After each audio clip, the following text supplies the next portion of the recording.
खुलुमबाय नोंथांमोनखौ गासैखौबो आं चेनेलाव फिन बरायफिननाय थाबाय। लोगोफोर नोंथांमोना थाम्बनेलखौ नायनानै एसे हमनो हाखाबाय जानांगौ। मैया बर' हारि कमेडि चेनेलनिफ्राय सासे बर' सिख्लाखौ मिसिं एबा गोमाबाय होननानै बिथाङा मोनसे पस्ट फोसावदोंमोन। जेराव बिथाङा बै सिख्लाखौ कामाख्या स्टेशनाव मोनबाय होननानैबो फोसावदोंमोन। लोगोसे बिथाङा मोनखांनायनि उनाव मोनसे फोसावनाय भिडिअखौ बिथाङा दाननाय जादोंमोन। बिथाङा फोसावनाय बायदिब्ला मोनखांनायनि उनाव जालुकबारि पुलिस स्टेशनाव दंमोन होननानै बुंदों। आरो बै लांखारनाय दुथां मानसिनि मुङा जाहैबाय ऋषि राजपुत होननानै बुंदों। आरो मानसियाबो उत्तर प्रदेशनिसोमोन होननानै बुंदों।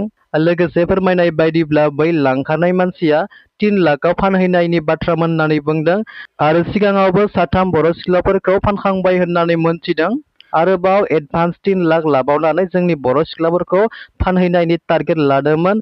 जेराव बङाइगावनिबो 3 बर' सिख्लाफोर दंमोन होननानै बुंदों। दायो गुवाहाटीनिफ्राय मुसलपुर थानासिम लाबोनाय जाबाय होननानै बिथाङा फोरमायदों।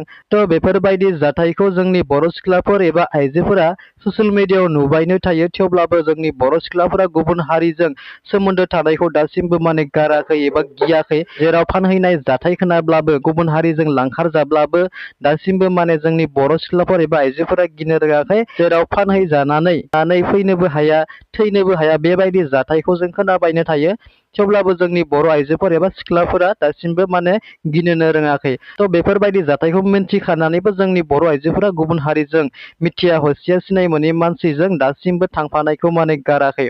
आसा खालामो जोंनि बर' आइजोफोर एबा सिख्लाफोरा जाहाथे उनाव बेफोरबायदि जाथायखौ खालामा एबा गुबुन हारिनि सिनाय मोनै मानसिफोरजों जाहाथे थाङा, बेखौ मिजिंथिबाय। आरो बेफोरबायदि जाथाया जोंनि बर' सिख्लाफोरनि गेजेराव इन्स्टाग्राम एबा फेसबुकआव गुबुन हारिनि जातिनि मानसिफ्रा फ्रेन्ड रिकुवेस्ट हरनानै SMS गेलेलायनानै रिप्लाइ होलांनायनिफ्रायनो बांसिनानो जानायखौ नुनो मोनदों।